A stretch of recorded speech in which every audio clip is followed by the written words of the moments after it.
Bonjour à tous, alors je vais commencer par définir c'est quoi un VLSM. Donc la définition du VLSM, c'est le Variable Length Subnet Masking. En français, c'est le masque à longueur variable. Donc en fait, c'est la possibilité de subdiviser un réseau en plusieurs autres plus petits réseaux. Donc en fait, pourquoi on a eu recours à la méthode VLSM?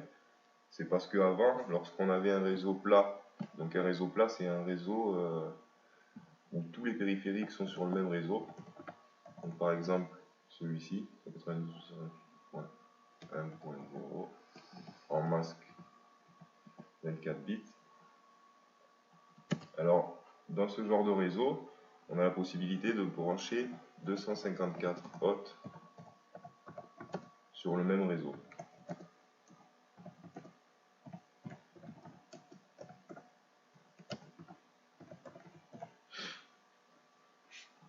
Donc ça, c'est ce qu'on appelle un réseau plat.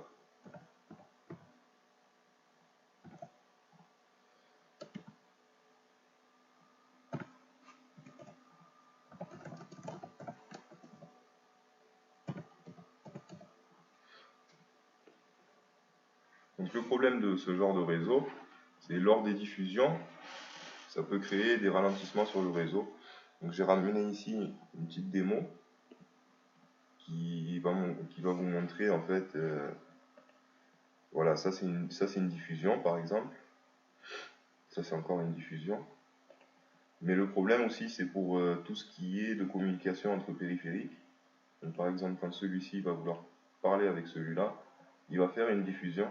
Donc imaginez s'il y a 150 ou 200 périphériques sur le même réseau, ça peut vraiment ralentir le réseau considérablement, surtout si tous ces périphériques discutent en même temps.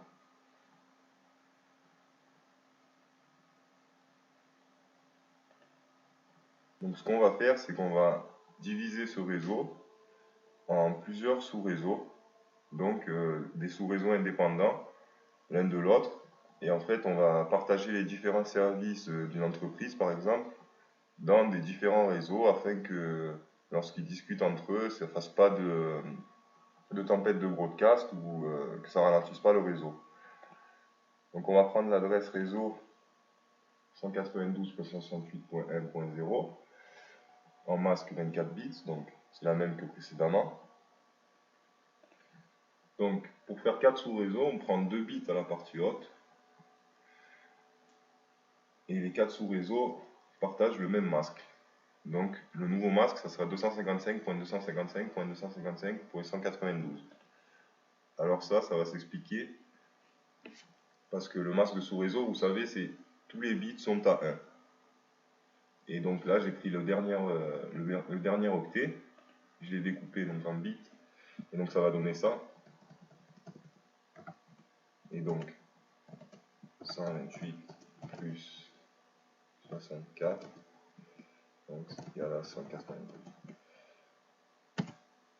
Donc on a 4 nouveaux sous-réseaux à partir de l'adresse réseau 192.168.1.0 en /24. Donc le premier sous-réseau, la première adresse réseau, donc ça va être quoi? Ça va être 192.168.1.0, mais cette fois-ci en /26. La deuxième adresse réseau, ça sera .1.64. Voilà. La troisième, ça sera 128. Et la quatrième, ça sera 192. Donc en fait, comme vous avez remarqué, en fait, chaque nouvelle adresse réseau sera composée en fait du bit qui sera utilisé pour cette adresse réseau. Donc par exemple, quand c'est le bit, ils sont à 0, ça fera la première adresse réseau. Donc, première adresse réseau, R pour réseau. Quand les bits, celui-là va être à 1, ça fera la deuxième adresse réseau. Deuxième adresse réseau. Alors si on met que celui-ci à 1, on aura notre troisième adresse réseau. Et si on met tous les bits à 1, ça nous donnera notre quatrième adresse réseau. Et ces réseaux-là, ils auront en tout, il y a un calcul à faire. Donc c'est 2 à la puissance. Donc il reste combien? Il reste 1, 2, 3, 4, 5, 6. Il reste 6 bits. Donc d'abord je vais mettre la formule où n est le nombre de bits.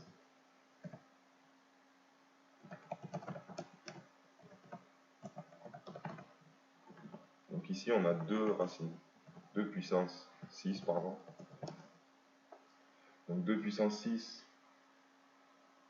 c'est égal à 64. Moins 2, donc pour l'adresse de broadcast et l'adresse réseau. Donc ça fait en tout 62 hôtes par sous-réseau. Donc on a un premier réseau qui aura 62 hôtes, un deuxième réseau qui aura 62 hôtes, et un troisième réseau qui aura 62 hôtes, un quatrième, et ainsi de suite. Donc là, ce qu'on a fait, c'est qu'on a divisé donc cette adresse réseau en 4 nouveaux sous-réseaux, indépendants l'un de l'autre. Donc ils pourront discuter, mais il faudra une interface de routeur pour chaque réseau. Et bon, il faudra les paramètres de routage. Et voilà, et donc en fait ça va diminuer les diffusions si dans chaque réseau on met un service différent.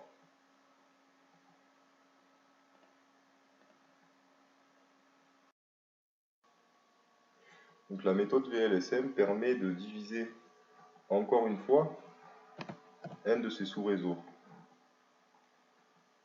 Donc ce qu'on va faire, c'est qu'on va prendre... Donc chaque nouveau sous-réseau peut être à nouveau découpé en plusieurs autres sous-réseaux. Donc on va prendre le dernier sous-réseau qu'on a créé précédemment. Donc le sous-réseau 192.168.1.192 avec un masque. Voilà. Donc le masque, je vais l'écrire ici. 192. Et on va avoir la possibilité de le diviser encore une fois. Donc là, je l'ai écrit. Donc il aura un nouveau masque. Ce sera celui-là. Ouais, 240.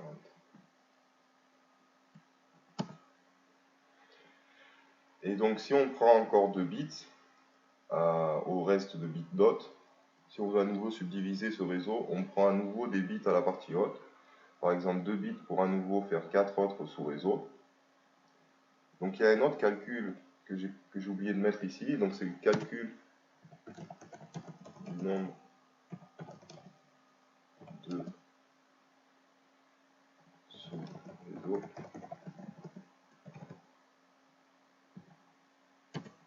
De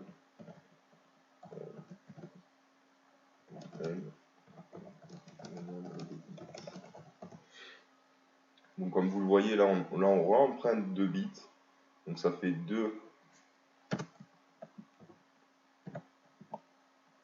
à la puissance 2, ce qui fait 4 sous réseau. Donc ici j'ai fait le découpage, donc celui-là sera le premier réseau, celui-là sera le deuxième réseau, le troisième, le quatrième, donc les 4 nouveaux sous-réseaux en masque /28. Donc je vais les écrire ici. Donc ça donnera 192.168.1.192/28. Le deuxième sera 192.168.1. Donc ce que je vais faire, c'est que je vais sortir la calculette. Je fais 192 plus 16. Donc oui, je vais l'écrire ici pour qu'on comprenne bien. Donc ici, ce sera celui-là.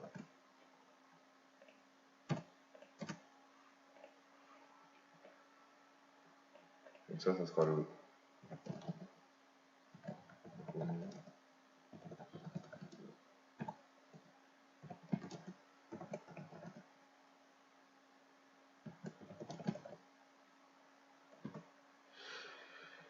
Donc le troisième sera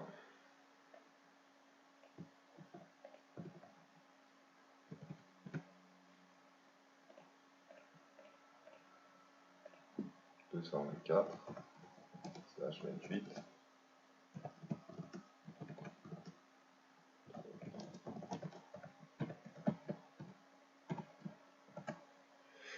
Parce qu'en fait, ce sera comme ça en binaire.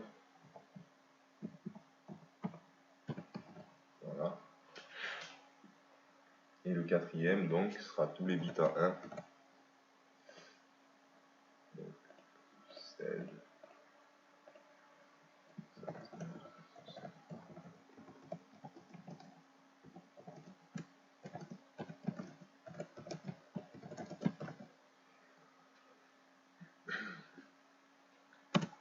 Et donc, chaque nouveau sous-réseau aura donc 1, 2, 3, 4, donc 2 puissance 4.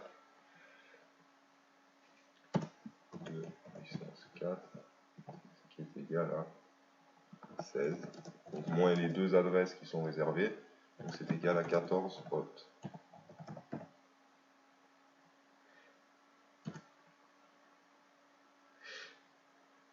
Donc pour que ce soit plus clair, normalement j'ai fait un petit récapitulatif. Donc là j'ai le calcul à nouveau, donc je vous le laisse un peu si vous voulez le lire. Donc prenons le premier nouveau sous-réseau que l'on vient de créer. Donc 192.168.192, masque 240, masque /26 donc. Ce nouveau sous-réseau dispose de 2 à la puissance 4 moins 2 hôtes, c'est-à-dire 14 hôtes disponibles sur son réseau. La première adresse utilisable sera 192.168.193. La dernière adresse utilisable sera 192.168.1.206. L'adresse de diffusion sera la 207. L'adresse du prochain sous-réseau est 192.168.1.208. Il disposera du même masque que les sous-réseaux précédents. Voilà. Donc, récapitulatif. On dispose maintenant, à partir de l'adresse réseau de départ 192.168.1.0, 3 sous-réseaux de chacun 62 hôtes et disposant du masque commun 255.255.255.192. Et à partir de l'adresse réseau 192.168.1.192, on a créé 4 autres nouveaux sous-réseaux de chacun 14 hôtes et disposant du nouveau masque de sous-réseau commun 255.255.255.240.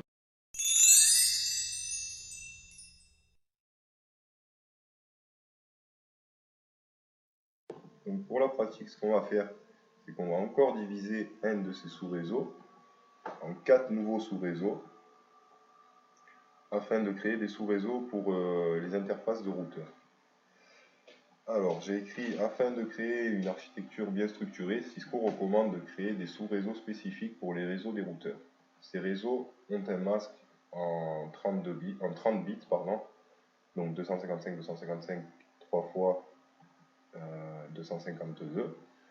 On prend un des sous-réseaux, par exemple le sous-réseau 192.168.1.240 en masque 28 bits, puis on le subdivise encore une fois, donc avec la même méthode que précédemment, et ce qui va nous laisser 4 nouveaux sous-réseaux avec chacun 2 hôtes disponibles. Ces sous-réseaux ont la particularité de contenir uniquement 2 hôtes utilisables maximum. Cette configuration est parfaite pour connecter 2 routeurs ensemble. Donc, ce que j'ai fait, c'est qu'ici, j'ai ramené un paquet de traceurs, donc pour la pratique.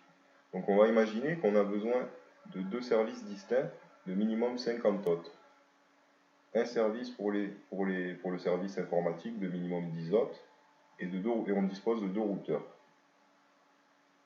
Donc ce qu'il nous faut en tout, c'est 2 réseaux donc, de 50 hôtes, un réseau pour le service informatique et un réseau pour connecter les 2 routeurs ensemble.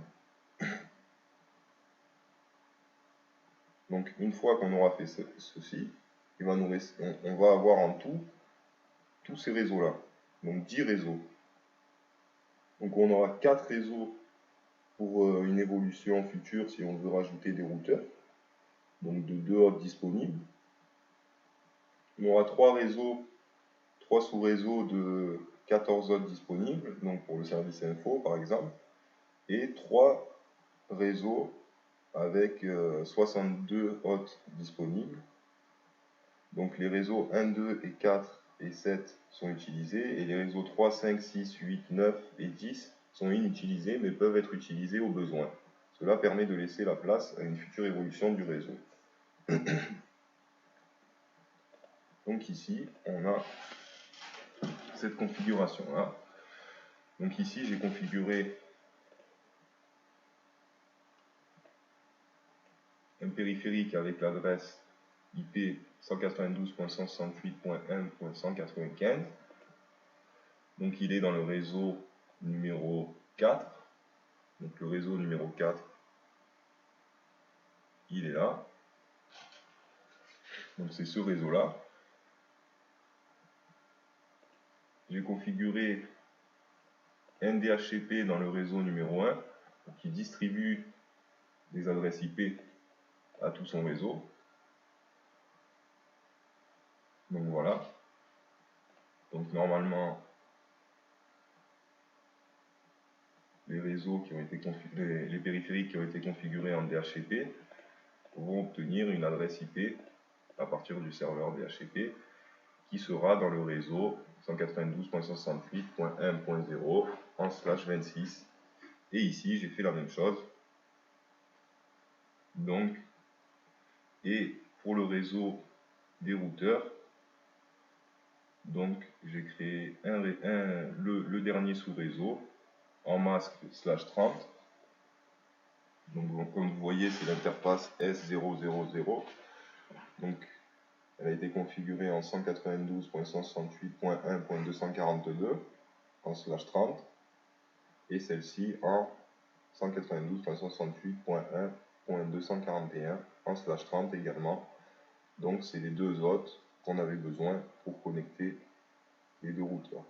Donc maintenant, ce qu'on peut faire, c'est des tests. Donc on va tester, on va envoyer un ping à ce périphérique là pour voir si ça marche.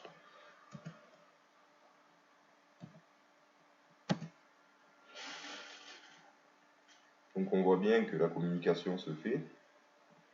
Donc il a fallu quand même créer une route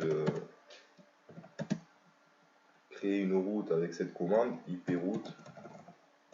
Se fait ici, pardon. IP route. J'ai créé une route par défaut et qui passe par cette patte de routeur. Donc 192.168.1.242. Voilà. Et c'est cette commande qui va permettre le routage de tous les paquets qui viennent du réseau numéro 2 aux autres réseaux. Donc on peut faire un test ici. Par exemple, elle a l'adresse .1.4. Donc on va envoyer un ping à l'adresse .1.4.